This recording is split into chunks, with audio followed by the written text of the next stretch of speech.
Bonjour à tous, bonjour à toutes. Merci de nous retrouver Kavi Média, c'est le unique média de développement en République de Guinée. Merci d'être des nôtres dans cette émission, le scanner de Kavi Média qui vous parvient du lundi au quand il est 9h jusqu'à 10h30. Nous vous aidons à comprendre l'actualité majeure. Merci de nous regarder à la télé, c'est sur Kavi TV à la radio. Vous nous écoutez sur la 89.5 à la baie. Nos partenaires de Beta FM relaient cette émission en direct sur notre page Facebook Kavi Média et sur notre application mobile disponible sur Play Store et App Store. Tapez simplement Kavi Média et vous serez au cœur de nos programmes, également sur notre site d'information. Je l'ai rappelé et je le rappelle une fois encore, siaminfo.com. Vous pourrez suivre en direct nos différentes émissions, pourquoi pas nos programmes. Au menu de ce matin, l'élection présidentielle est programmée pour le 28 décembre en République de Guinée, un scrutin décisif qui doit marquer dans les faits, le retour à l'ordre constitutionnel. Cependant, pour prendre part à ce scrutin majeur, la nouvelle constitution ainsi que le nouveau code électoral définissent des conditions d'éligibilité avec plusieurs nouveautés ayant des implications juridiques importantes. Pour décrypter ces dispositions et en comprendre les enjeux, nous recevons pour ce premier numéro de la semaine Monsieur Khalil Kamara. Il est juriste et consultant de cette émission, Le Scanner. Et dans la deuxième partie de cette émission, nous nous intéressons aux droits des consommateurs. Et lorsqu'on parle de consommateurs, on pense naturellement aux structures qui œuvrent pour leur défense, notamment l'Union des consommateurs de Guinée, UCG. Quel rôle joue l'UCG dans la protection des consommateurs en République de Guinée? Nous poserons la question à notre invité, le second, M. Boubacar Miti Baldé. Il est vice-président de l'UCG. Avec lui, nous évoquerons également l'initiative Black Friday organisée en partenariat avec le groupe Kavi Média. Qu'est-ce que le Black Friday et quels sont ses objectifs? Autant de questions auxquelles nous tenterons de répondre dans la deuxième et dernière partie de cette émission. Voilà le menu. Installez-vous confortablement. Bienvenue sur le Média du Développement.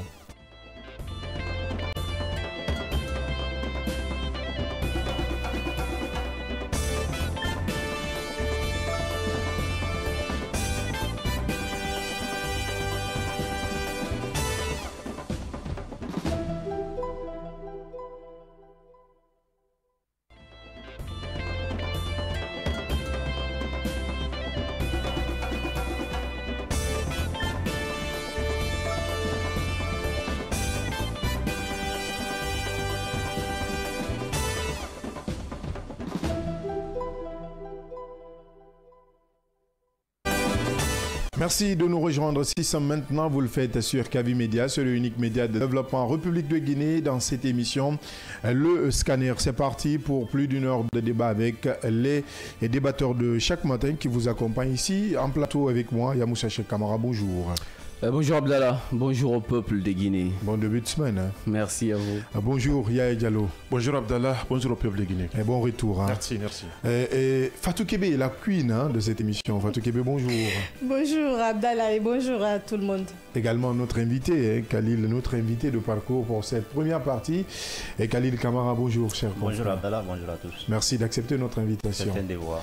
On parle de ce premier sujet, je vous l'annonçais tantôt. La présidentielle aura lieu le 28 décembre en République de Guinée. Ce scrutin doit marquer le retour effectif à l'ordre constitutionnel. Mais pour être candidat, il faut désormais répondre à de nouvelles conditions d'éligibilité inscrites dans la Constitution et le nouveau code électoral. N'est-ce pas, Tukebe? Évidemment, Abdallah, c'est un sujet d'une importance capitale pour la Guinée qui sent que son retour à l'ordre constitutionnel. Avant toute analyse, il faut donc rappeler ce que dit la nouvelle Constitution, notamment dans ses articles 44 et 45 qui définissent les règles essentielles liées donc à l'élection présidentielle. Article 44, le président de la République est élu au suffrage universel direct au scrutin majoritaire à 2 tours pour un mandat de 7 ans renouvelable une seule fois. Le mandat prend effet à compter de la date d'investiture. Il peut être écourté dans les conditions définies aux articles 161 et 162. Article 45. Tout candidat aux fonctions de président de la République doit être de nationalité guinéenne, avoir sa résidence principale en République de Guinée, jouir de ses droits civils et politiques, être certifié en bonne santé physique et mentale par un collège multidisciplinaire de médecins assermentés institué par la Cour constitutionnelle. Être âgé de 40 ans au moins et 80 ans au plus. Joindre une copie authentique de la déclaration écrite sur l'honneur de ses biens. Être présenté soit par un parti politique légalement constitué en conformité avec la Constitution et les lois, soit à titre de candidat indépendant sous réserve du respect des conditions de parrainage requises. Ces deux articles constituent donc la base juridique des conditions d'éligibilité à la magistrature suprême.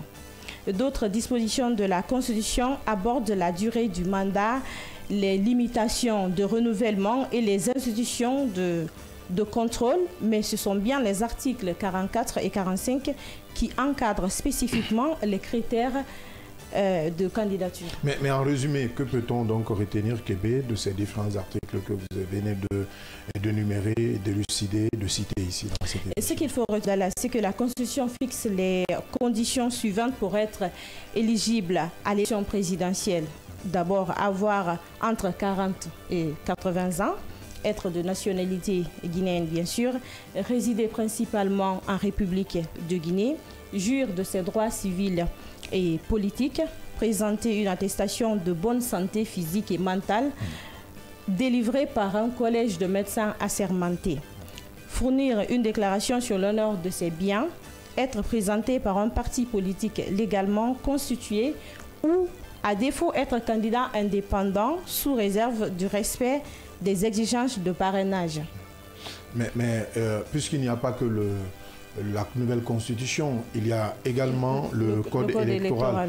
Est-ce qu'elle s'applique également dans ce sens? Effectivement, en complément donc de la constitution, le nouveau code électoral a le 26 septembre 2025 promulgué le lendemain, précise aussi les conditions d'éligibilité. Voici ce que stipule donc l'article 127. Tout candidat aux fonctions de président de la République doit être de nationalité guinéenne, avoir sa résidence principale en République de Guinée, bien sûr comme la Constitution, jouir de ses droits civils et politiques, être certifié en bonne santé physique et mentale par un collège multidisciplinaire de médecins assermentés institué par la Cour constitutionnelle, être âgé cette fois-ci de 44 ans au moins et de 80 ans au plus. Joindre une copie authentique de la déclaration écrite sur l'honneur de ses biens.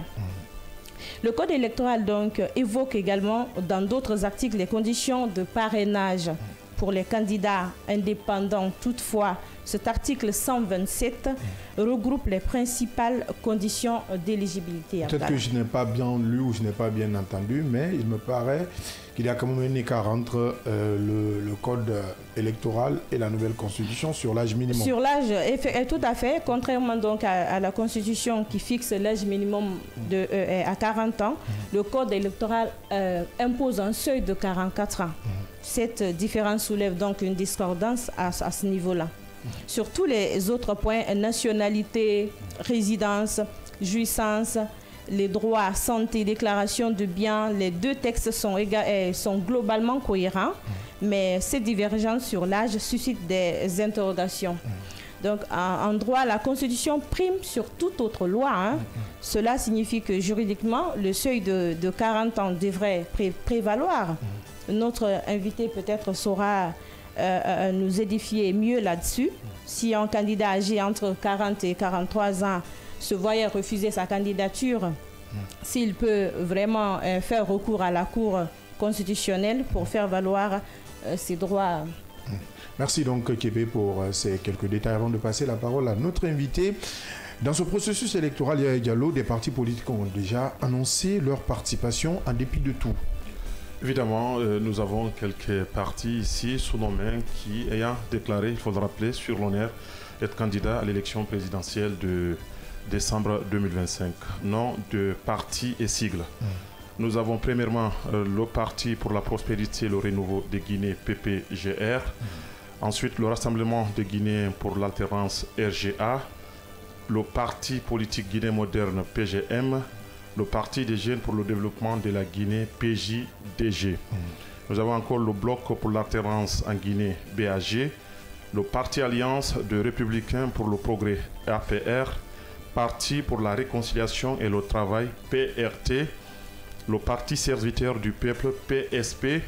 Nous avons la Force des Intègres pour la démocratie et la liberté, FIDEL.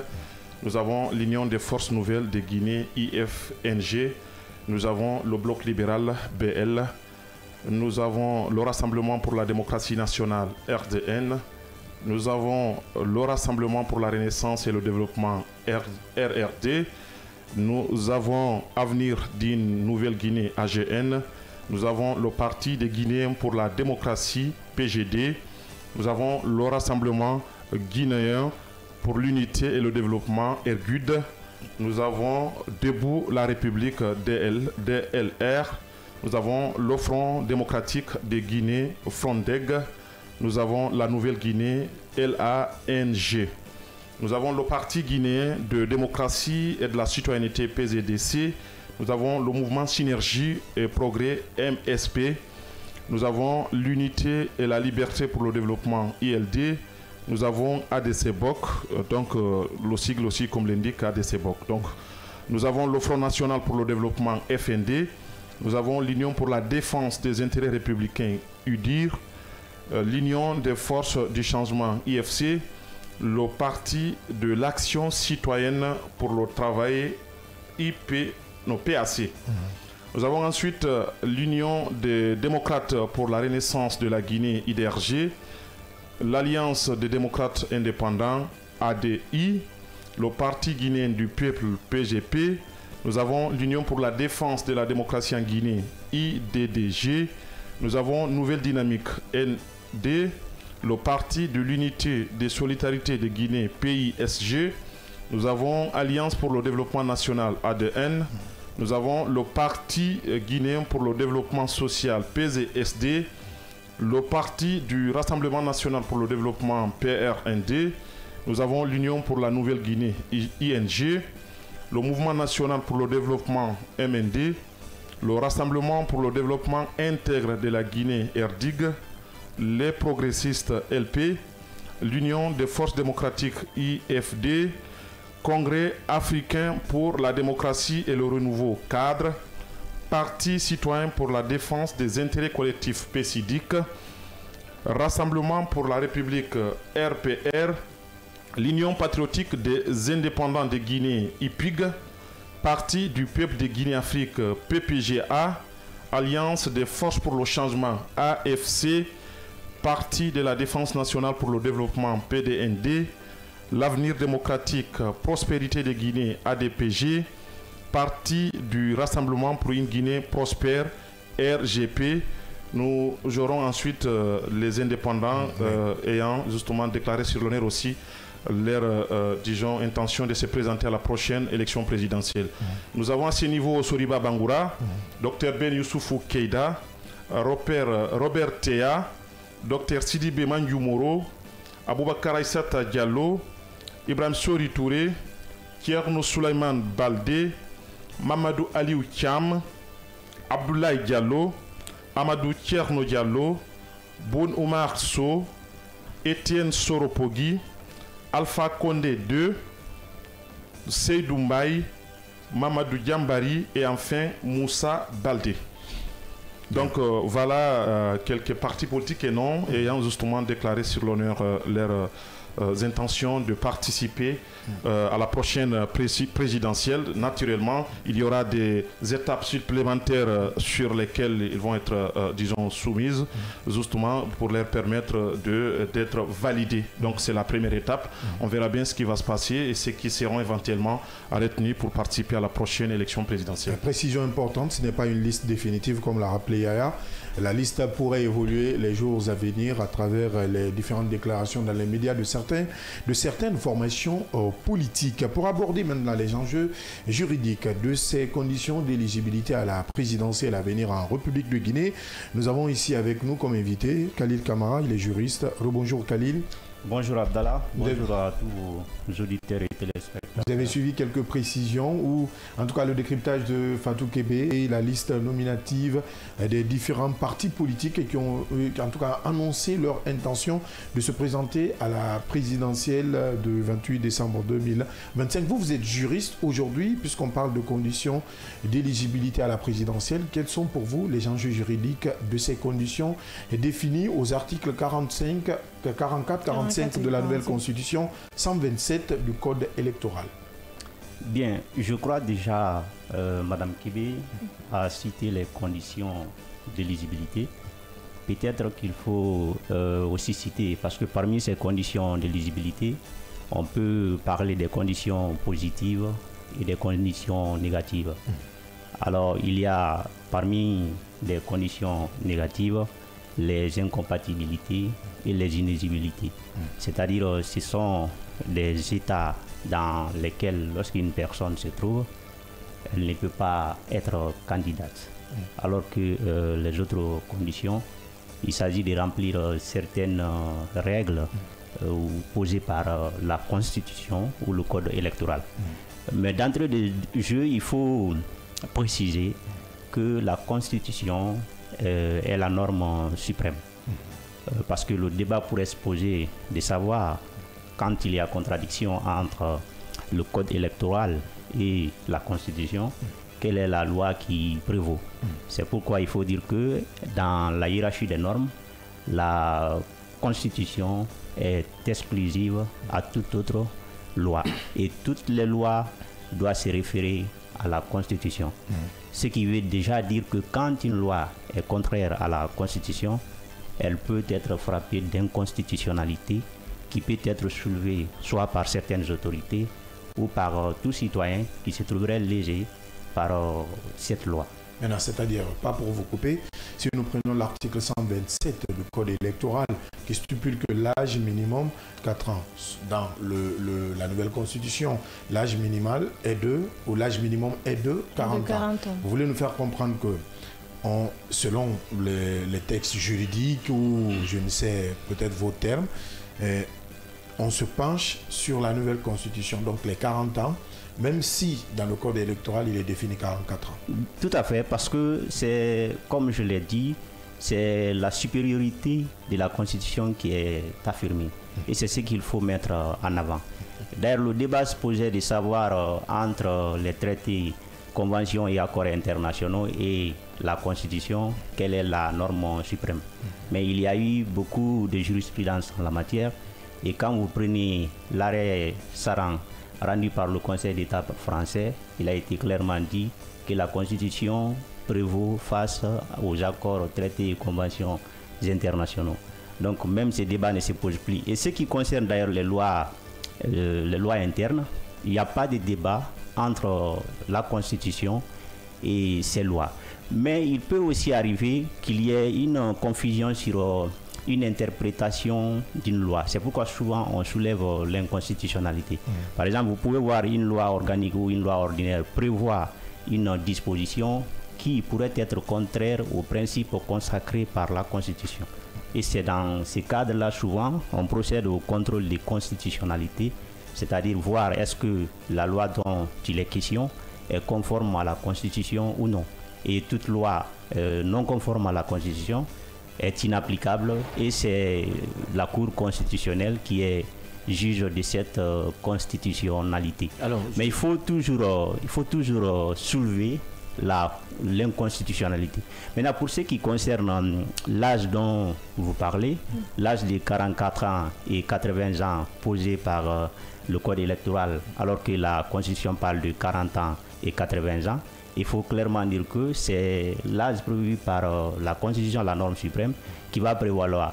Mais la question pourrait tout de suite se poser si on n'était pas devant la Cour constitutionnelle pour le dépôt des candidatures. C'est-à-dire, il appartiendrait par exemple à un candidat qui se trouverait confronté à l'âge de 44 ans posé par le Code électoral de soulever l'inconstitutionnalité du code électoral, c'est-à-dire dire clairement que l'article 127 est contraire à la Constitution.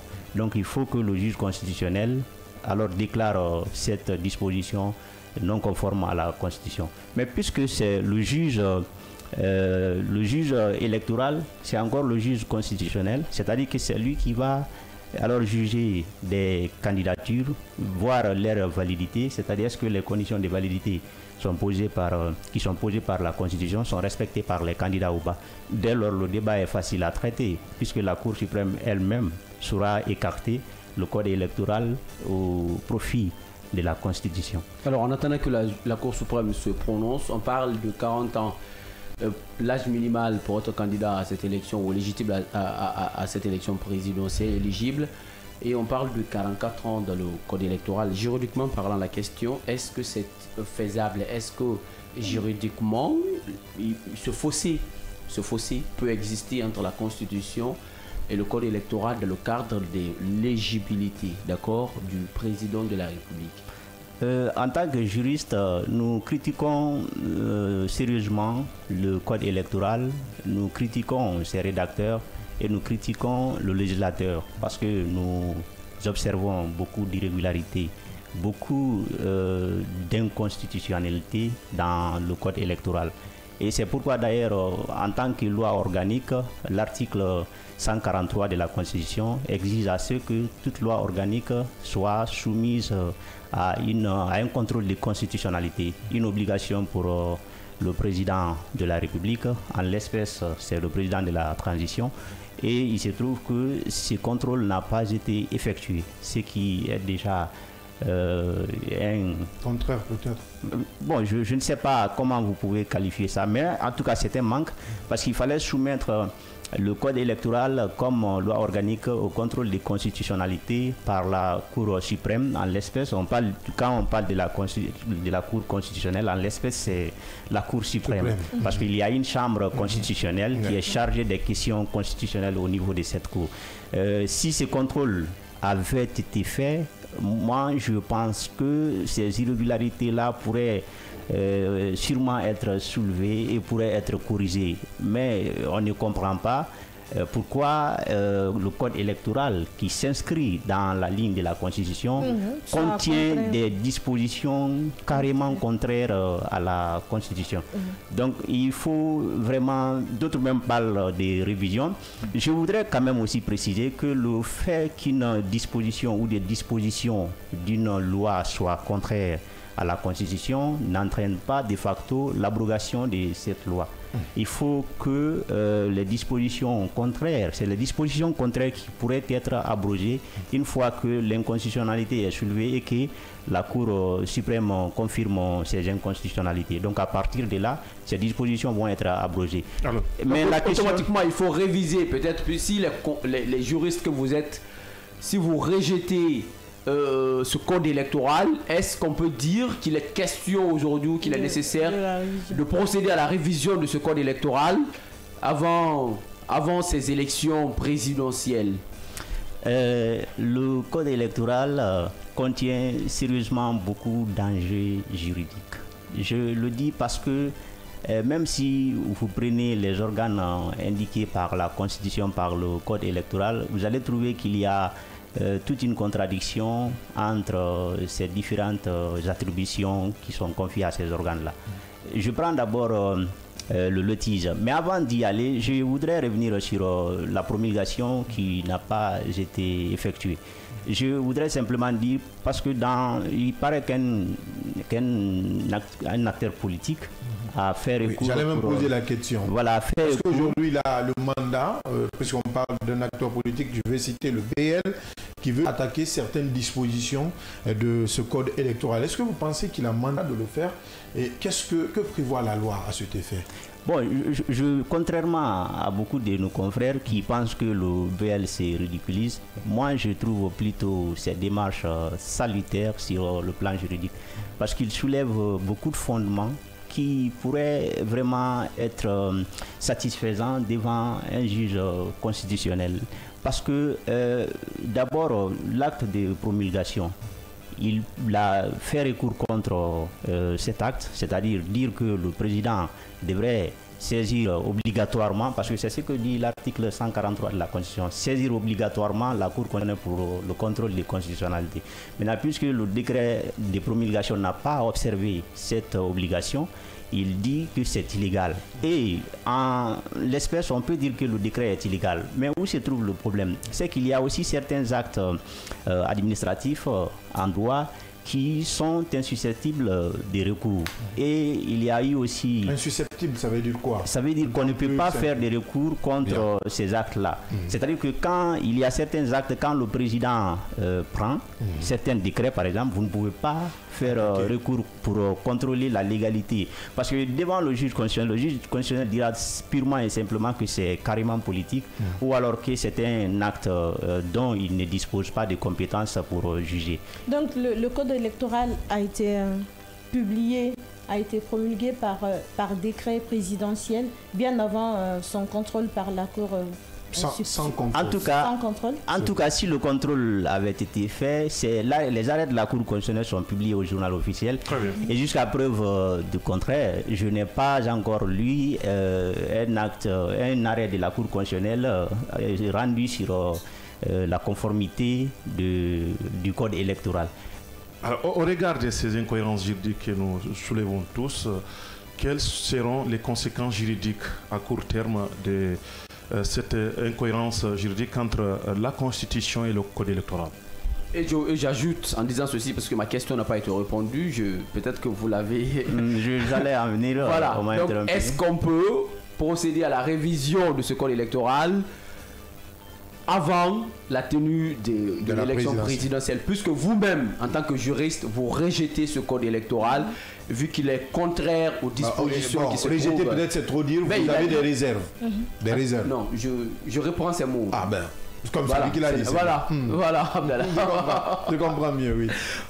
Vous rejetez ce code électoral. Est-ce que cela signifie qu'on doit procéder aujourd'hui à sa révision avant la tenue de la présidentielle en vue?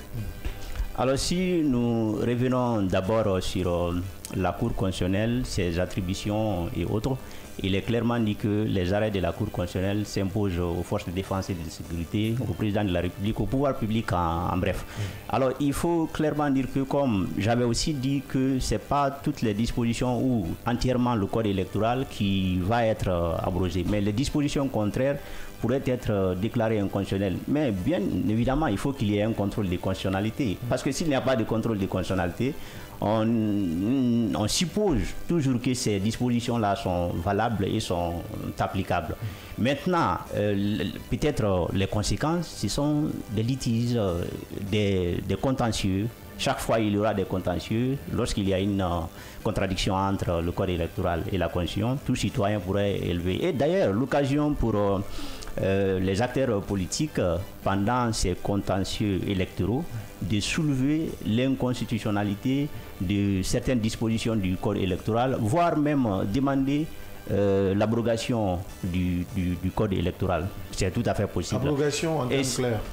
L'abrogation, c'est rendre la loi nulle, sans effet. Ça veut dire qu'une loi abrogée, on ne peut plus l'appliquer. Et je voudrais aussi dire à ce niveau que ce que j'ai constaté, selon mes lectures plurielles du code électoral, c'est que cette loi a prévu les contentieux avant le scrutin pour certaines élections. C'est le cas des élections des députés, des sénateurs, des élections communales. C'est-à-dire, si c'était le même cas pour l'élection présidentielle, il serait bien possible maintenant là de soulever l'irrégularité des dispositions du code électoral devant la Cour constitutionnelle. Mais maintenant, la question qui se pose, parce que pour agir aussi en justice, il y a des conditions de recevabilité de l'action ou du recours. C'est élémentaire en droit. Il faut avoir le droit d'agir, la capacité, la qualité, l'intérêt. Donc, il faut avoir ces conditions, il faut remplir ces conditions pour pouvoir agir. Et quand nous prenons la Constitution, au niveau de l'article 128, il est prévu par exemple les personnes qui peuvent soulever l'inconstitutionnalité d'une loi avant l'entrée en vigueur de la loi. Alors, dans un délai de 8 jours, il est prévu à cette disposition, le président de la République, le Premier ministre, les présidents des commissions, des deux commissions, commission nationale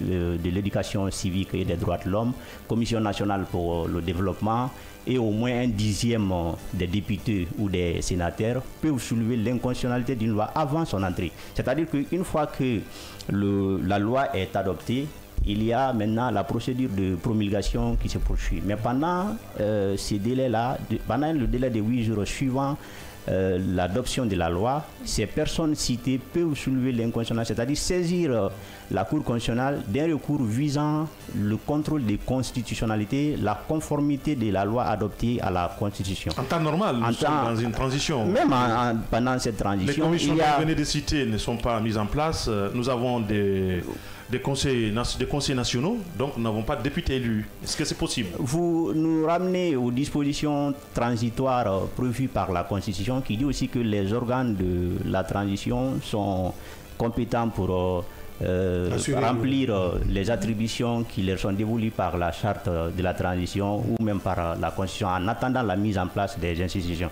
Donc le Conseil national actuellement est représentatif de l'Assemblée nationale. Ça veut aussi dire, si nous prenons de cette interprétation par analogie, on peut dire que c'est les conseillers, au moins 10, un dixième des conseils nationaux pourrait, mais je parle bien d'avant, parce que cela n'est plus possible. Vous allez de 8 jours.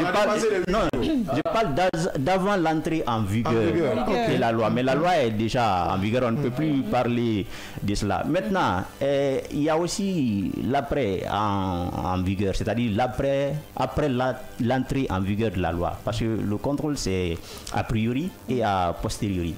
Maintenant, a posteriori, la loi indique aussi certaines entités qui peuvent saisir la Cour constitutionnelle pour toujours contrôler l'inconstitutionnalité de la loi.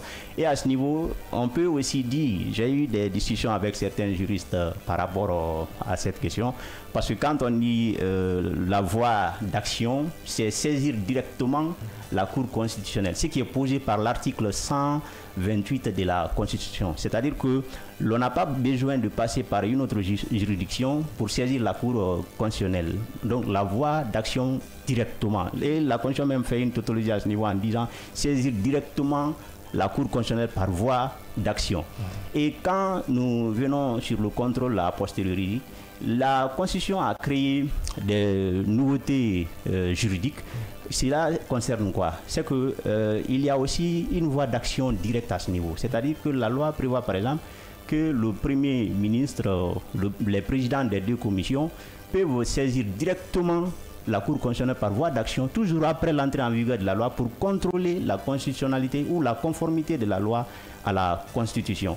Ce qui est une nouveauté, parce qu'après l'entrée en vigueur, on ne pouvait soulever maintenant cette inconstitutionnalité, si nous revenons sur les constitutions antérieures, que par voie d'exception. C'est-à-dire, il peut arriver que Yamoussa est devant un tribunal, mais il se trouve qu'on lui reproche un fait qui est prévu dans une loi qui est contraire à la Constitution. Donc là, Yamoussa tout de suite va se prévaloir de cette exception pour dire qu'il saisit, il soulève l'exception d'inconstitutionnalité. Donc le tribunal saisit, sursoit d'abord au jugement et saisit la Cour constitutionnelle. La Cour constitutionnelle se prononce sur la conformité de la disposition concernée à la Constitution.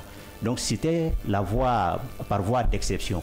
Donc cette nouveauté aussi, c'est bien ce qui veut dire, si nous partons toujours de cette interprétation, actuellement, après l'entrée en vigueur du code électoral, c'est le Premier ministre, c'est les présidents des deux commissions qui peuvent soulever l'inconstitutionnalité du code électoral. Non, pas les acteurs politiques. Non, pas les acteurs politiques. Et à ce niveau, on revient aussi sur l'autre entité qui est prévue par la Constitution au niveau de ces articles 148.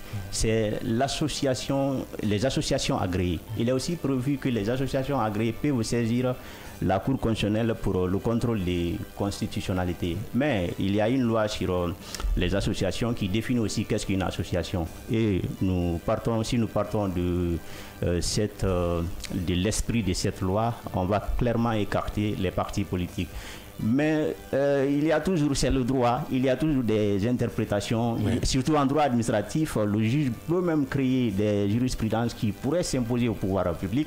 On peut faire une interprétation par extension pour dire est-ce que par là il ne faut pas inclure les partis politiques qui puissent soulever l'inconstitutionnalité, mais tout dépendra de l'appréciation du juge constitutionnel à prendre un parti politique et lui donner cette qualité.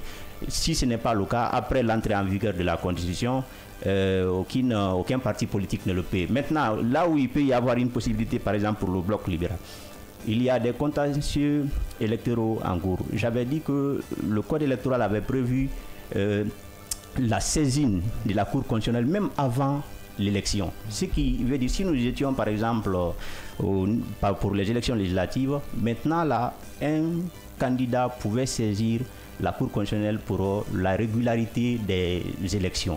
Mais ce contrôle a priori, aussi cette saisine a priori, n'est pas prévu pour ce qui concerne l'élection présidentielle. Mais s'il arrive lors de l'élection présidentielle qu'il y ait des contentieux électoraux devant les tribunaux, il n'est pas exclu qu'un parti politique soulève bien évidemment l'inconstitutionnalité du code électoral posé sur l'âge, posé bien sûr il y a intérêt, posé sur le principe de la présomption d'innocence qui a été soulevé par Maître Almami Samori Traoré. Il y a aussi l'incompétence de l'autisme qui peut même être soulevée parce que les statuts et les principes de l'autisme prévus par le code électoral, la Constitution, sont carrément contraires au statut de la Direction générale des élections. Parce que les principes, par exemple, concernant l'autisme, c'est le principe d'indépendance, d'impartialité, de neutralité. Mais vous savez, vous comme moi, que le statut de la Direction générale des élections ne correspond pas à ces principes. À moins qu'on ne change peut-être de statut de ce côté. Non, on ne peut pas. Il faut. Non, c'est ça que. Non, en fait, on peut aussi dire qu'est-ce qui empêcherait, par exemple, la mise en place d'un organe technique indépendant. C'est pourquoi je dis. C'est toujours des éventualités qu'un acteur politique pourrait clairement dire devant la Cour constitutionnelle et il pourrait être fondé que la Direction générale des élections n'est pas compétente et ne correspond pas aux critères, aux principes posés par la Constitution et le Code électoral pour organiser les élections. Et cette démarche pourrait être bien fondée. Alors, on va aller pas à pas à Québec. Yamoussa, allez-y. Merci. On va finir par vous. Je commence par poser cette question. Quelle chance pour les partis dont les candidats ont dépassé l'âge de 80 ans pour candidater à cette élection présidentielle quand on parle de ce contrôle de constitutionnalité? Je veux faire allusion à l'UFR par exemple qui a déclaré Sidi Touré pour son candidat à la présidentielle étant donné que la Constitution fixe pour l'âge minimal à 80 ans. Non, l'âge maximum. Voilà, non, maximum. À ce niveau, le débat ne se pose pas. En fait, quand on parle de contrôle des conditionnalités, c'est voir est-ce que ce que dit la Constitution, c'est ce qui est dit par une loi. Mais la Constitution même dit 80 ans pour l'âge maximal. On ne peut pas soulever cette inconditionnalité.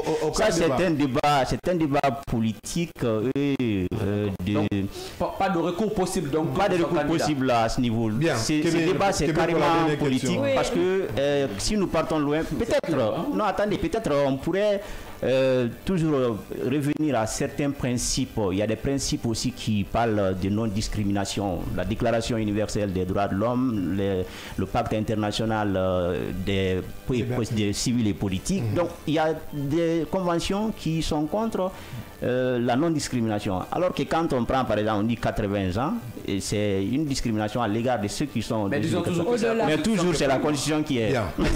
Merci de comprendre ça. Pour la dernière question. Oui, monsieur Khalid, moi j'ai envie de savoir aujourd'hui, on estime que le code électoral n'a pas été soumis au contrôle constitutionnel. Et si c'est vraiment le cas, j'ai envie de savoir, est-ce que cela serait une première ou bien c'est des choses qui se font en matière juridique? Vous savez, les politiques sont autre chose. Ils ont toujours des manières pour contourner la loi. C'est pourquoi je vous ai parlé tout à l'heure des actes du gouvernement. Et vous avez les juges constitutionnels français qui sont partis dire, bon, les actes du gouvernement nous ne sommes pas compétents pour nous prononcer là-dessus. Avant, on parlait des actes purement politiques. C'est qu'il n'y avait pas de cadre spécifié pour dire que tel acte est un acte de gouvernement. Mais on disait simplement qu'un acte, par exemple, qui n'est que politique. Par exemple, le roi français pouvait refuser, par exemple, de procéder à certaines choses. Donc, quand vous faites un recours, on dit c'est purement politique. La Cour ne peut pas, le Conseil ne peut pas se prononcer. Mais maintenant, on a dit les actes de gouvernement sont au niveau de deux. Vous avez, par exemple, les rapports entre le législatif et le pouvoir exécutif. Vous avez aussi les rapports entre l'État et les autres États à l'international. Donc tout acte du président qui s'inscrit par exemple dans ces rapports-là, ou tout acte administratif qui s'inscrit dans ces rapports-là, on les qualifie d'actes de gouvernement. Et il y a un arrêt qui a été rendu en 2015 par le Conseil d'État français, c'est l'arrêt Fédération démocratique alsacienne qui avait fait un recours contre la promulgation de la loi par le président, mais la Cour constitutionnelle a clairement dit que c'est un acte qui s'inscrit dans les rapports. C'est-à-dire qu'on ne peut pas exclure la promulgation de la procédure législative, ce qui de facto signifie que la promulgation ou l'acte de promulgation s'inscrit dans les rapports entre le pouvoir exécutif et le pouvoir législatif, donc un acte de gouvernement insusceptible de recours. Si nous partons de cette jurisprudence-là, mais je dis toujours c'est une jurisprudence, le juge constitutionnel guinéen peut être audacieux, créer une autre jurisprudence pour aller au-delà, c'est possible. C'est possible. Khalil Camara, juriste, il était notre premier invité de ce premier numéro de la semaine pour ce lundi dans cette émission Le Scanner. Merci Khalil. Aujourd'hui, avant peut-être de vous laisser partir, est-ce qu'aujourd'hui, il y a juridiquement, il y a des voies et moyens peut-être pour rectifier le tir? Bien sûr, il y a des voies et moyens, je le pense bien, et c'est au pouvoir politique de prendre le devant pour rectifier le tir. Bien.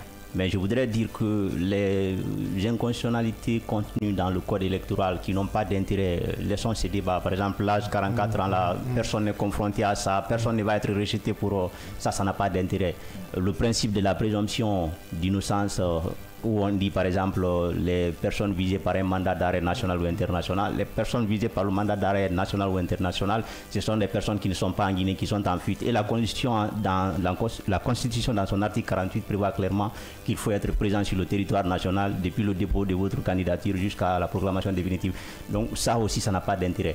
Mais les questions essentielles qui, dans la Constitution, dans le code électoral qui serait contraire à la Constitution, je parlais tout de suite de l'OTIS, parce qu'il faut partir des principes de transparence et de crédibilité du scrutin. Bien. Et pour ça, je voudrais simplement dire que je ne pense pas que le statut de... Parce que c'est un... Comment on dit ça? C'est sous tutelle, l'organe est sous tutelle d'un ministère qui relève aussi du pouvoir exécutif. Donc on ne peut pas parler d'indépendance à ce niveau. Il n'y a pas d'indépendance. L'indépendance, c'est non seulement dans le statut, mais aussi dans les attributions. Et l'indépendance liée au statut, par exemple, on ne peut pas parler de l'indépendance liée au statut d'un organe ou d'une entité à partir du moment où elle relève d'un département ou sous tutelle d'un. Donc l'administration déjà a compris. Merci Khalil Camara d'être passé dans cette émission. Je rappelle que vous êtes juriste et notre consultant dans cette émission. C'est un devoir pour moi, mon cher. La pause derrière, on parle de consommateurs avec notre second invité, Boubacar Miti Bari. Et là, Boubacar Miti Bari qui sera avec nous. Il est vice-président de l'UCG, l'Union des consommateurs de Guinée. Ne zappez surtout pas.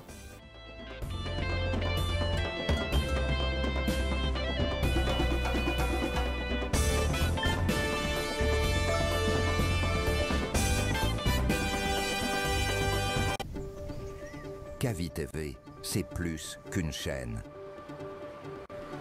C'est la voix de ceux qui construisent, innovent et transforment leur quotidien. Reportages, magazines, débats, documentaires. Chaque contenu est pensé pour informer, éduquer et éveiller les consciences. Agriculture, éducation, santé, environnement, entrepreneuriat. Les vrais enjeux du développement sont au cœur de notre mission. Kavi TV, la télévision de développement, proche des réalités, tournée vers l'avenir. Informé pour agir. Inspiré pour grandir. Rejoignez-nous sur Kavi TV.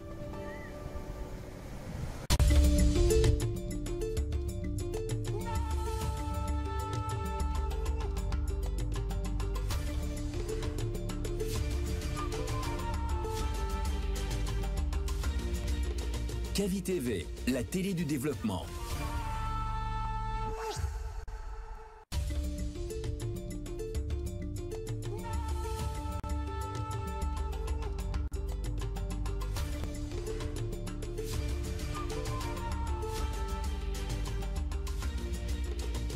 Kavi TV, la télé du développement.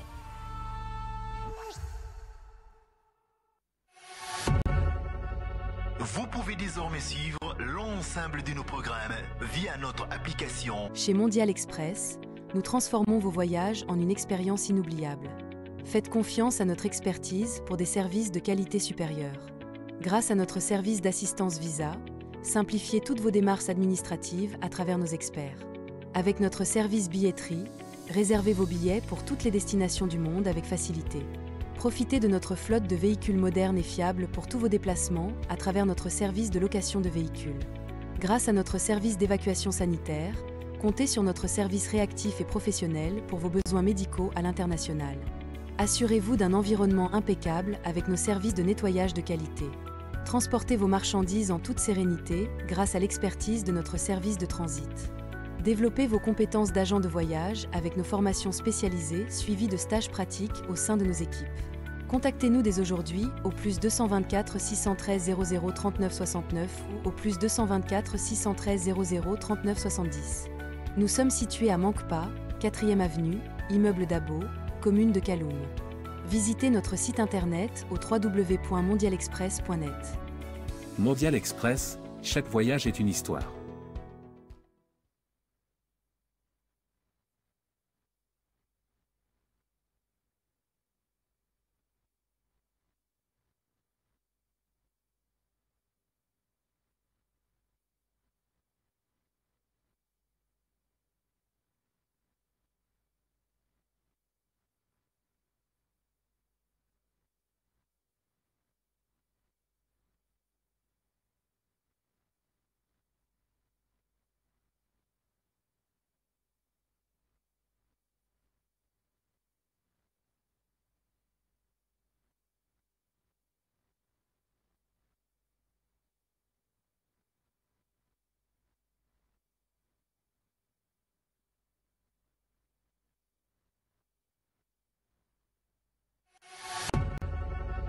Vous pouvez désormais suivre l'ensemble de nos programmes via notre application.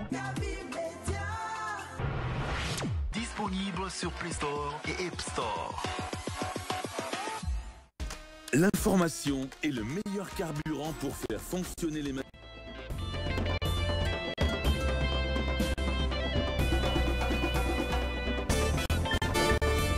Merci de nous retrouver. Si c'est maintenant vous le faites, vous êtes sur Kavia, le seul et unique média de développement en République de Guinée. Vous êtes dans votre émission Scanner du lundi au vendredi qui vous parvient à partir de 9h jusqu'à 10h30. Bienvenue dans cette deuxième partie. Nous parlons maintenant des droits des consommateurs. Et dans ce domaine, l'Union des consommateurs de Guinée est en première ligne. Quel rôle joue-t-elle réellement dans la défense des consommateurs en République de Guinée? La question sera posée à notre invité, Boubacar Nutibari, le vice-président de l'UCG. Monsieur Barry, bonjour, bienvenue sur ce plateau. Bonjour. Merci d'accepter notre invitation. Merci beaucoup. Il faut rappeler qu'avec vous, nous allons aussi, nous reviendrons également sur l'initiative Black Friday, lancée en partenariat avec notre groupe de médias, groupe Kavi Média. Quelle est sa portée et quel bénéfice pour les consommateurs? On en parle également avec vous tout à l'heure. Mais avant tout débat, qu'est-ce que le Black Friday, Yamoussa Cheikh Camara? Alors le Black Friday est une journée dédiée aux promotions en tout genre, c'est-à-dire électronique, électroménager, ameublement entre autres. Les prix cassés s'invitent en ligne et dans les rayons des magasins chaque année en novembre. Alors importé des États-Unis, le Black Friday est devenu un rendez-vous incontournable dans plusieurs pays. Peut-être que la Guinée ne fera pas exception. On cite entre autres la France également. Mais qu'est-ce que le Black Friday? Donc, on va parler de sa définition. On dit qu'aux États-Unis, le Black Friday est l'un des événements commerciaux, d'abord, le plus attendu de l'année. Je suis vraiment désolé. Le plus attendu donc de l'année, il a lieu tous les ans en novembre et au lendemain de la fête de Thanksgiving. On parle d'une fête donc extrêmement populaire outre-Atlantique. Cette période de promotion exceptionnelle est considérée comme le coup d'envoi de la saison des fêtes de fin d'année. Cruciale pour les commerçants, elle génère un chiffre d'affaires considérable en quelques heures seulement.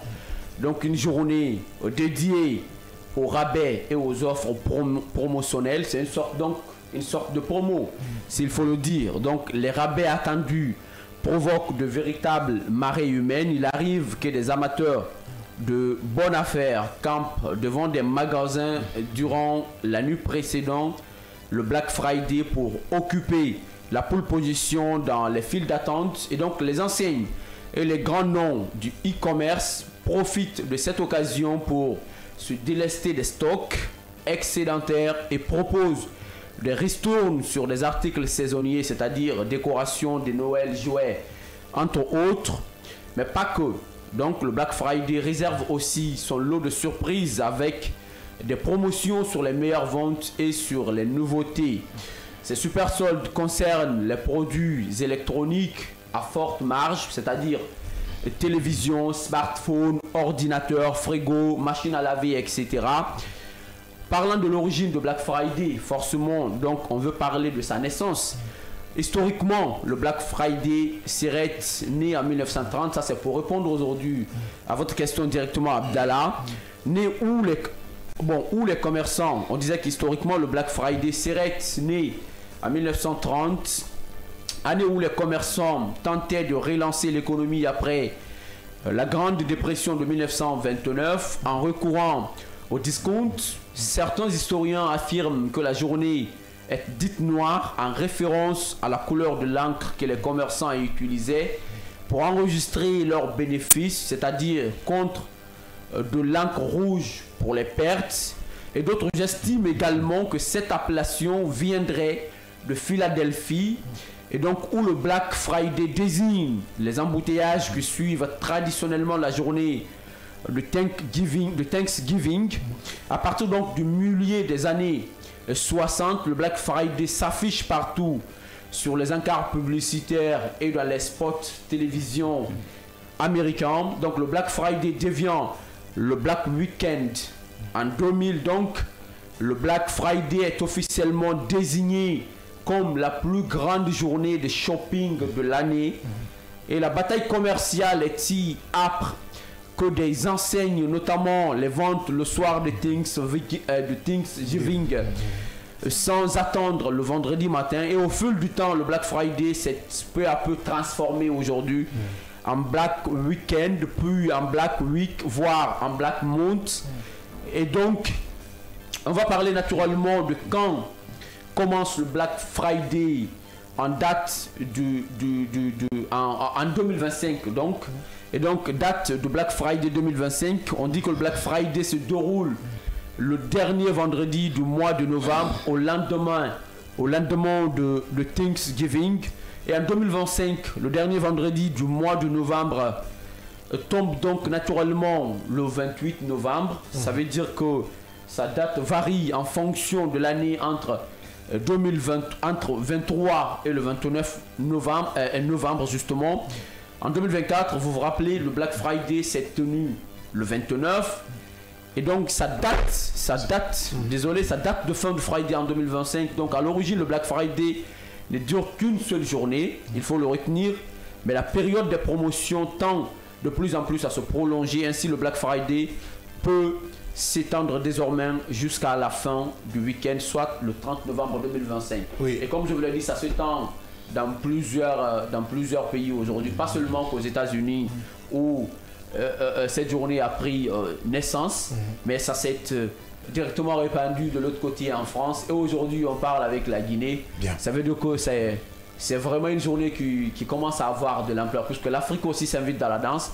En ce qui concerne le cas de la Guinée, peut-être que notre défenseur des consommateurs est là, et avec lui, on saura tout ce qu'on a à savoir. Boubacar Miti Barry, qui est le vice-président de l'Union des consommateurs de Guinée, qui est notre invité de ce matin. Monsieur Barry, vous avez quand même écouté ce développement de Yamoussa chez Camara quant à cette initiative Black Friday organisée en partenariat avec notre groupe de médias.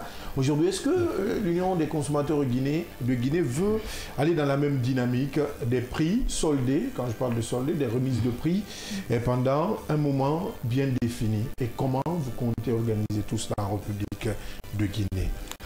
Merci beaucoup de nous avoir passé la parole. Avant d'entrer d'abord, nous annonçons de façon officielle le partenariat entre Kavi Media et l'Union des consommateurs de Guinée. De façon officielle.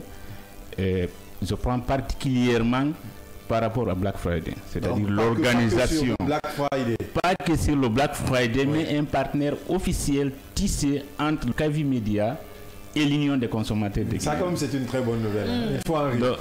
Donc, parce que vous savez, l'information, la communication, la presse joue un rôle déterminant, un rôle prépondérant pour informer les consommateurs. Donc, pour, disons, résumer, parce qu'il a donné les différents détails de Black Friday, l'origine, etc., depuis dans les années 1929. Ensuite, le Black Friday dans les années 1930. Qu'est-ce qui a engendré ça? Quelles sont les causes, etc., etc. Nous, on prend spécifiquement le cas de la Guinée parce que c'est la première fois. Oui. Donc, c'est une particularité pour la Guinée, pour les Guinéens, pour les autorités. C'est pour cette raison déjà, on travaille étroitement avec le ministère du Commerce par rapport à l'organisation de ce Black Friday. Pour un peu revenir à la question, comment ça s'organise? Je préfère toujours employer le mot les prix exceptionnels. Quand on dit exceptionnel, c'est des remises que nous proposons aux entités. Ça peut être des entreprises parce que c'est les biens, je précise, et les services. Quand il s'agit de faire l'organisation de Black Friday, c'est les biens et les services.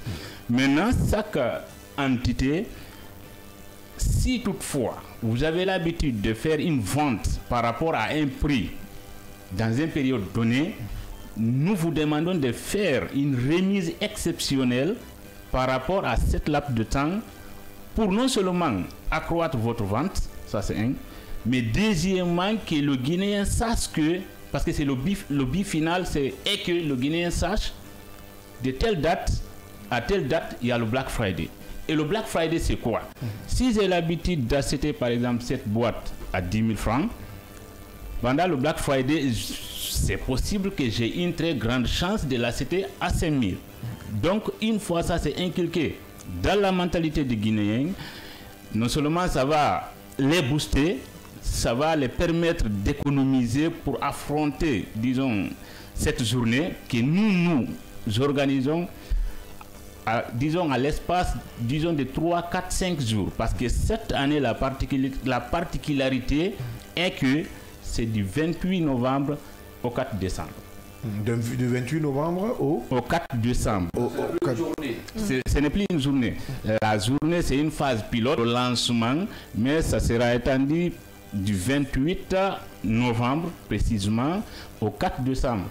Alors, l'ICG, vous êtes une organisation de défense des droits des consommateurs. Oui. Nous avons le ministère du Commerce qui est un acteur, il faut le rappeler. Nous avons de l'autre côté aussi les entreprises qui sont productrices de biens et services. Dites-nous comment vous êtes parvenu à convaincre ces entreprises-là.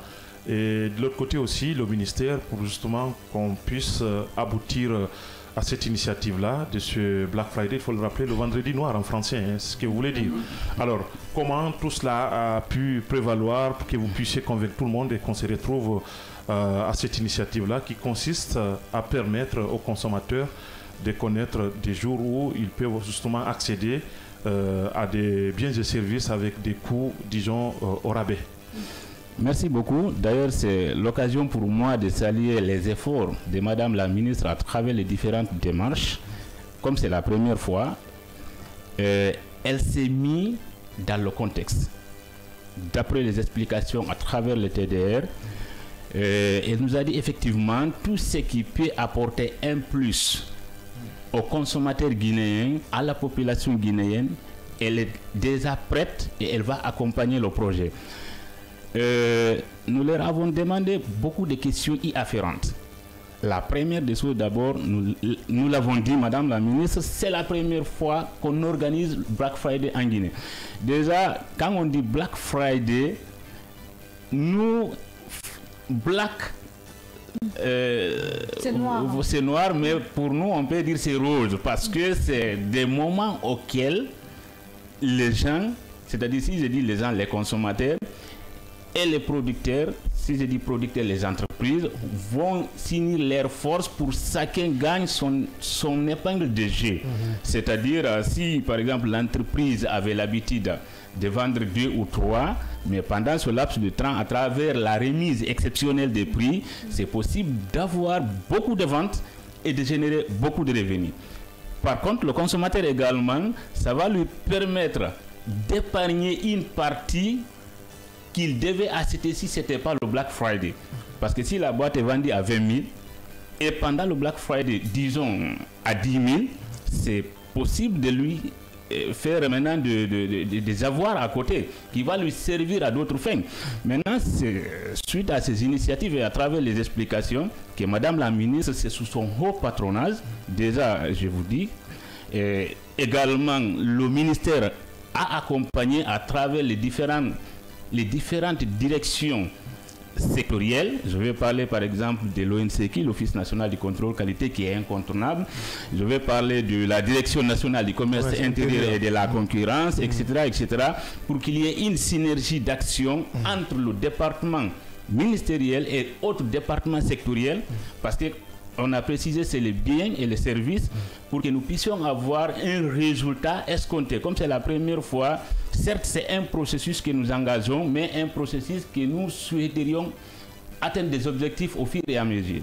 Très bien. Alors, maintenant, tu veux parler Allez, qu'entendez-vous alors en termes de participation aujourd'hui? Est-ce que vous pensez que cette initiative aura un impact économique fort, mais aussi un impact social? Parce que vous avez dit que les consommateurs doivent se préparer, se mettre à l'idée qu'à chaque novembre, au fin novembre, on peut s'attendre à des Black Friday. Donc, lancer cela en Guinée, quel impact attendez-vous? Impact économique, puis impact social, pourquoi pas? Impact social, prenons sur le côté consommateur. Impact économique, prenons sur le côté entreprise. Pourquoi? Depuis d'entrée de jeu, je vous dis toujours, avec les consommateurs, c'est une façon, parce que si toutefois le Black Friday est inclus dans leur mentalité que chaque mois de novembre, du 28 novembre au 4 décembre, c'est le Black Friday, les consommateurs vont faire des préparations conséquentes pour y affronter. Maintenant, quant aux entreprises, ils vont adhérer à l'idée parce qu'ils auront un plus. Si tu as l'habitude de vendre 10 ou 20 articles, avoir le gain que tu avais l'habitude d'avoir, et pendant le Black Friday, tu revends près de 50, 100, voire 1000, je crois que ça serait pas mal que tu apportes ton soutien d'abord au projet, tu participes au projet et tu propages le projet. Parce que c'est pour cette raison, je rappelle toujours avec votre radio, votre télé, qui nous accompagne, ça va donner des informations très larges à travers non seulement les consommateurs, à travers les entreprises, à travers les institutions, mais aussi à travers le gouvernement. Bref. Bien, oui. Bien, alors, moi, ma question, c'est de savoir, on a entendu tout à l'heure le détail fixé, d'accord? Chez les autres, c'est souvent les commerçants qui font le rabais à travers cette journée.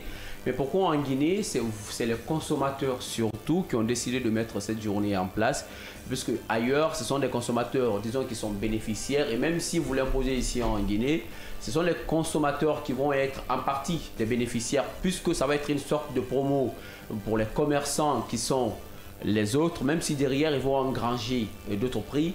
Et comment espérez-vous que vous allez convaincre tout le monde à rejoindre le mouvement Black Friday en Guinée? Autre question, qu'allez-vous faire pour éviter en sorte qu'on revende des produits, par exemple, qui sont périmés? Merci beaucoup pour la question. C'est pour cette raison, depuis d'entrée de jeu, je vous ai dit que nous sommes avec les directions concernées du département tutelle. Si je dis département tutelle, je vais parler du ministère du Commerce.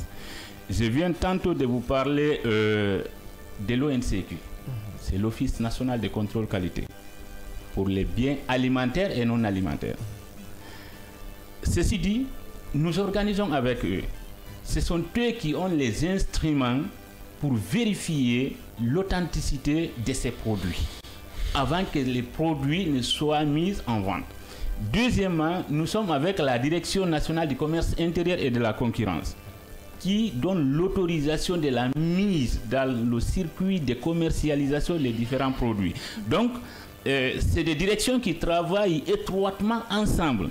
Dans ce cas de figure, la question est très bien répondue, c'est oui, les produits seront analysés avant que les entreprises puissent participer. Ça, c'est la première question que vous avez posée. La seconde question, vous savez, pour organiser un événement, il faut que chacun trouve son compte. C'est extrêmement important pour adhérer l'idée, pour accompagner. Je pense que c'est pour les consommateurs. On est bien d'accord. Mais évidemment aussi, les entreprises peuvent avoir leur intérêt dedans. Et une fois qu'ils ont l'intérêt, effectivement, ils vont accompagner parce que je vous ai donné maintes fois des exemples allant dans ce sens. C'est lui qui a l'habitude de vendre tel nombre d'articles par rapport au temps où il n'y a pas Black Friday. Et si toutefois il peut vendre le double ou le triple de ces produits avec des remises exceptionnelles, je pense que ça sera une bonne idée que l'entreprise même va accompagner. Parce que le but de l'entreprise, c'est quoi? C'est de vendre. C'est ça l'objectif. Parce que ils ont des objectifs à atteindre. Ça, ils ont ce qu'on appelle en train de chercher la plus-value au fur et à mesure. Donc, s'il y a des opportunités, il y a des occasions de ce genre qu'il faut en profiter, je crois bien, avec l'accompagnement des autorités qui sont là, d'ailleurs, qui sont les premiers garants des consommateurs, chacun peut trouver son épingle de jeu. Monsieur Barry, quand on parle de Black Friday, qui signifie le vendredi noir, je crois que l'appellation Black Friday est carrément contraire au contenu de ce que la journée veut dégager. Parce que je crois que cette journée permet non seulement aux consommateurs, mais aussi aux commerçants d'avoir tous des bénéfices, puisque aux consommateurs d'avoir des remises de prix, mais aux commerçants de pouvoir comment on appelle, de stocker vite les marchandises. Découler vite, oui. Découler, merci pour le mot. Découler vite les marchandises.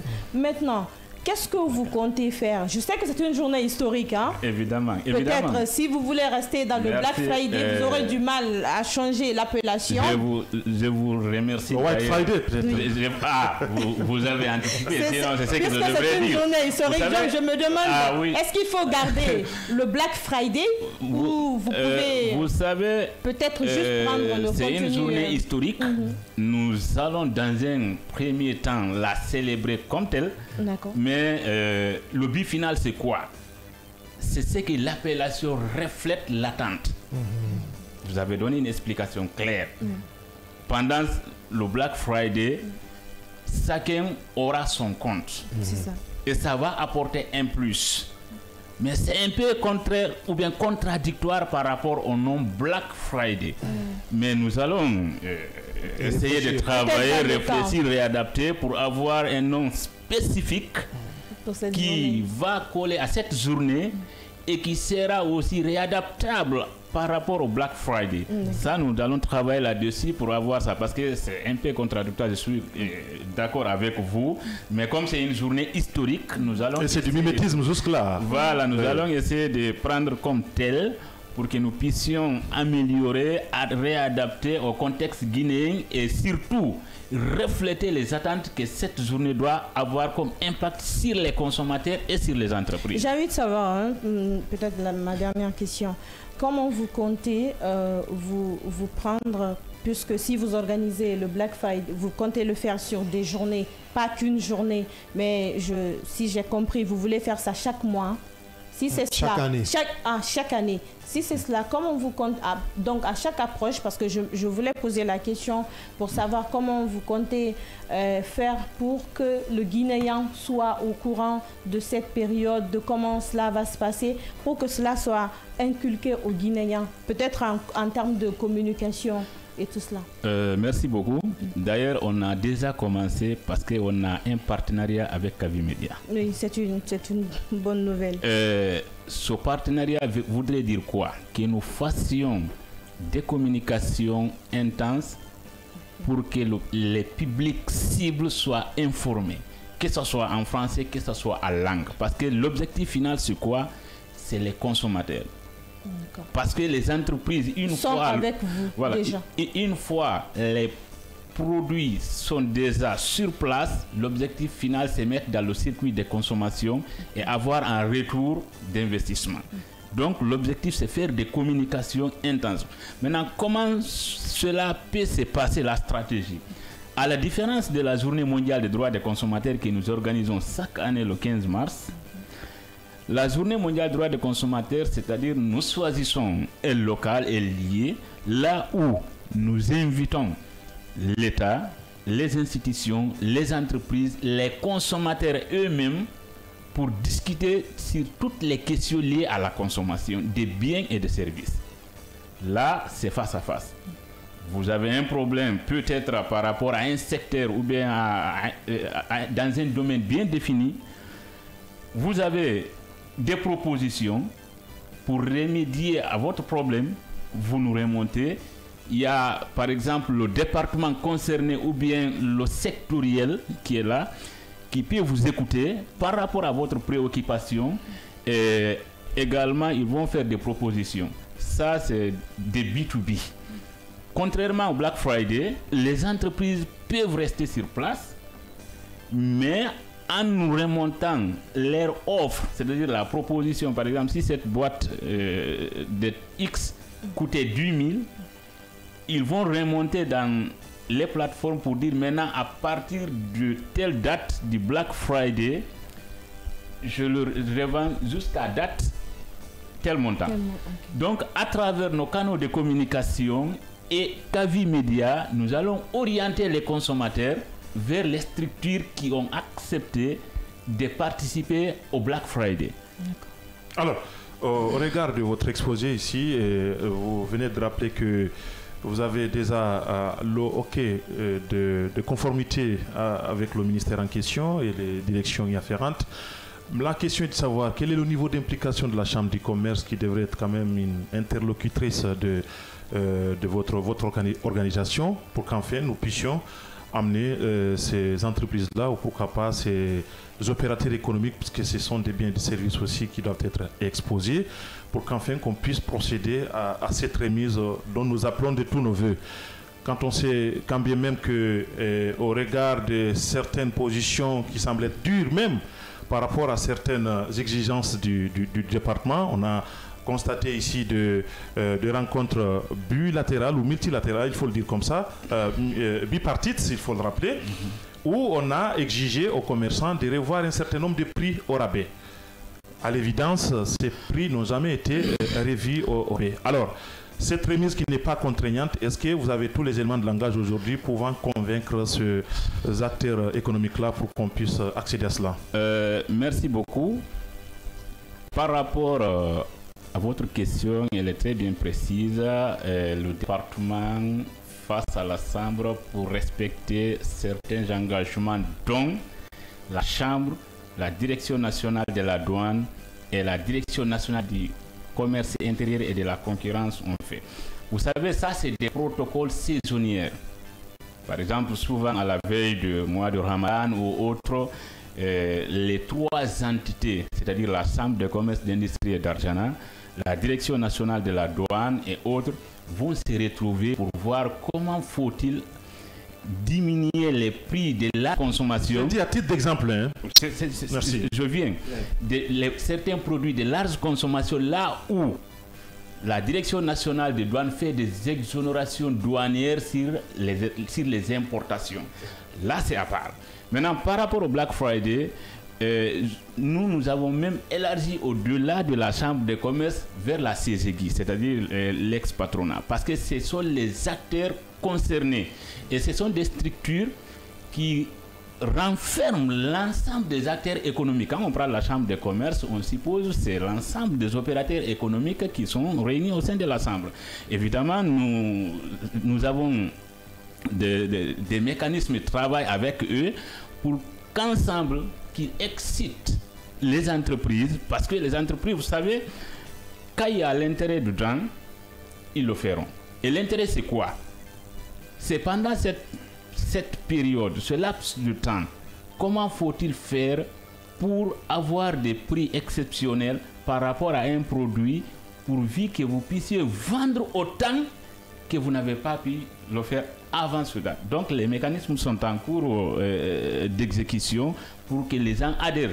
Dans un premier temps, évidemment, ce n'est pas possible que tout le monde adhère, on est bien d'accord, mais c'est un processus. Et quand on dit un processus, c'est au fur et à mesure. Parce que nous, l'objectif, c'est quoi?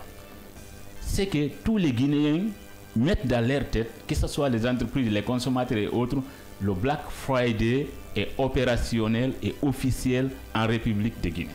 Alors en France par exemple, le Black Friday a fait son apparition en 2010 et ce sous l'impulsion d'Amazon.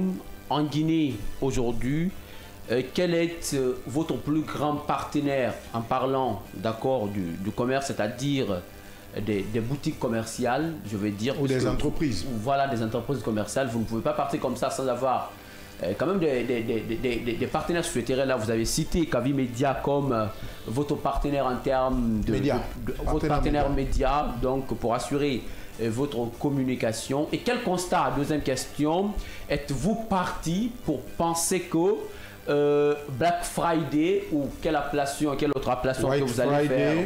What Friday, c'est pas Rose Friday. Au Live Friday. Voilà, comment pensez-vous que cela peut répondre aux attentes du consommateur guinéen? Parce qu'il faut partir d'un constat. Donc, première question, votre plus grand partenaire, d'accord, en termes commercial. Et puis, derrière, puisque chez les autres, souvent, ce sont les boutiques en ligne qui font beaucoup plus de rabais et de promos sur ce coup-là. Les boutiques physiques sont moins représentées. Aux États-Unis, par exemple, on a Apple. Alors, aujourd'hui en Guinée, quels sont ces magasins de vente en ligne que vous avez répertoriés et que vous comptez signer partenariat en même temps? Déjà, vous savez, le Black Friday est particulier pour chaque pays. La façon dont elle est célébrée aux États-Unis, en France et autres, certainement, ça ne sera pas de la même façon qu'en République de Guinée. Ça, c'est un. Deuxièmement, le plus gros de travail, c'est d'avoir le ministère du Commerce qui constitue le département tutelle. Et troisièmement, ça dépendra des différentes offres que les entreprises, ça nous viendrons, disons, dans un autre jour, dans un bref délai pour dire voici les partenaires officiels qui ont accepté d'adhérer à l'idée. Ça, on va débattre à plateau ici. Certainement, c'est possible que nous venons avec d'autres qui vont essayer de détailler, même pour que l'auditoire, pour que les consommateurs puissent très bien capter. Parce que l'idéal, c'est quoi? Vous et nous, que nous remontons dans nos canaux de communication les différentes offres pour que les consommateurs puissent voir et que les consommateurs soient orientés vers les différentes structures. Donc, par rapport à l'appellation que vous avez dit, certes, c'est trop tôt parce que nous venons déjà, le Black Friday, c'est des annonces que nous sommes en train de faire sur place.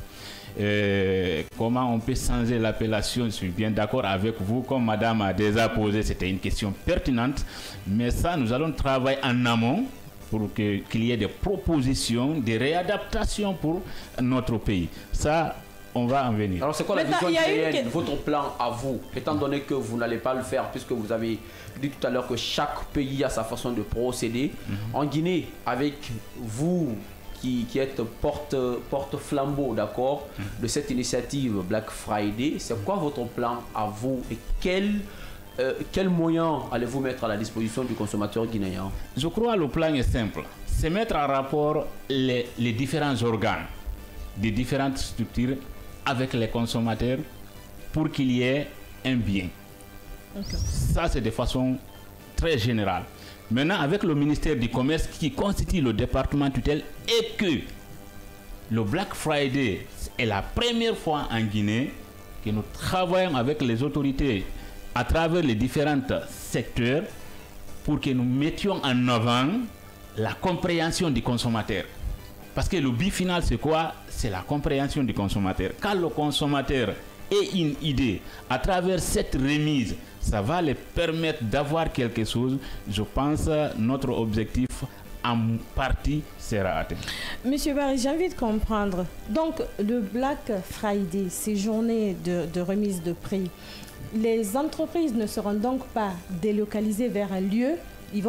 Elles vont rester sur place, mais les consommateurs vont... Comment ça va se passer? C'est à travers les orientations, d'où aussi l'importance de la communication, de la communication à travers les différentes langues. Par exemple, vous, en tant que Madame X, on vous donne des informations, ça peut être en sous poulard et autres, que vous partez parce que les entreprises qui vont accompagner seront identifiées. Et quand les entreprises sont identifiées, les offres seront exposées. Bien. Et là, ça va vous faciliter la tâche de se rendre parce qu'il y aura toutes les adresses là où vous partez. Et pendant cette période-là, quand vous venez seulement, déjà les produits sont là et vous allez en procurer. On indique les entreprises partenaires. Ouais, évidemment, évidemment. Je pense que c'est des journées délocalisées dans un lieu. Non, vous allez à une entreprise telle, le prix c'est tel, les prix sont tel. Est-ce que les magasins de Madina sont concernés? Non, tous seront identifiés. C'est-à-dire tous ceux qui vont... On va prendre la dernière question pour terminer. Oui, rapidement. Alors, c'est assez demandé puisque vous n'êtes pas les seuls disons, organisation des droits des consommateurs dans notre pays ici. Est-ce que pour une question d'inclusivité, vous avez fait appel à d'autres organisations? C'est la première question. La deuxième question, j'abonde dans le même sens que Kébé pour dire que est-ce que des grands carrefours n'étaient pas les lieux les mieux indiqués pour exposer justement ces différentes remises? Peut-être c'est des propositions qu'on ne peut pas rejeter, qu'on va analyser ensemble, mais nous, dans un premier temps, nous nous sommes dit, à travers les canaux de communication en langue et autres, et à travers l'identification des différentes entreprises qui vont accompagner l'événement, c'est possible d'orienter les différents consommateurs. Ça, c'est possible. Maintenant, les autres acteurs. Maintenant, les autres acteurs, évidemment, nous sommes sur les pieds des partenariats, d'accompagnement, etc., avec les autres acteurs. Et il n'est pas seulement que, disons, les acteurs de défense des droits des consommateurs, même la société civile de façon générale, on a des plateformes à qui on va adresser des courriers qui vont à leur tour faire des informations, des sensibilisations par rapport à la Black Friday parce que nous voulons que cet événement soit national. Et si nous voulons que cet événement soit national, il faut que les acteurs soient impliqués de façon à ce que chacun joue son rôle pour la réussite de cet événement. C'est déjà compris.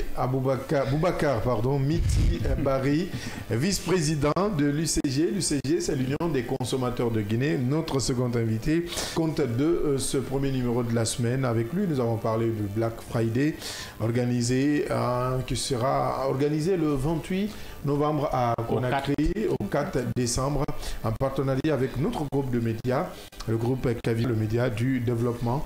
Merci M. Barry d'être passé sur ce plateau. C'est moi qui vous remercie de m'avoir donné la parole, surtout de s'exprimer sur un sujet aussi important que le Black Friday. Merci Fatou Kébé.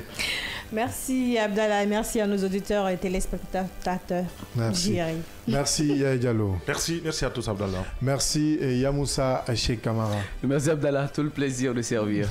Merci aux équipes techniques, à la réalisation. Merci à vos auditeurs et téléspectateurs.